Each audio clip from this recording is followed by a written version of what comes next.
Écran noir le week-end dernier pour quelques cinémas UGC de notre région au motif des débrayages de projectionnistes. Ils protestent contre l'une des conséquences du passage au numérique, à savoir la suppression de près de la moitié de leurs postes. Abdel Joudi et Pierre Pachou. Le passage à la 3D dans nos salles obscures ne fait pas que des heureux. En effet, la révolution numérique dans les salles de cinéma UGC met à mal le métier de projectionniste. Le serveur informatique a remplacé la pellicule. On est de plus en plus informaticien et de moins en moins technique, effectivement, quoi.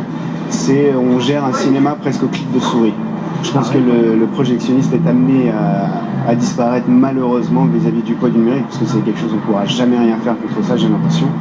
Un constat brutal que fait aussi le groupe UGC en voulant supprimer 95 postes de projectionnistes sur 215. La CFDT, qui a appelé au débrayage ce week-end, reproche à la direction son manque d'anticipation face à l'évolution technologique.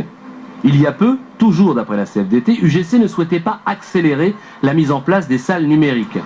Mais un blockbuster est passé par là. UGC ne diffuse qu'Avatar qu'en 2D et du coup derrière les gens ils vont voir en 3D chez Europalace ou en 3D à MK2 ou à Kinépolis et ils vont pas du tout chez UGC et donc UGC a un retournement de veste complet et à ce moment-là ils décident de passer en 3D très très vite et ils veulent maintenant être les premiers et ils vont être les premiers à passer tout en numérique dans toutes leurs salles. Un investissement qui a un coût non seulement humain mais aussi financier de 32 millions d'euros.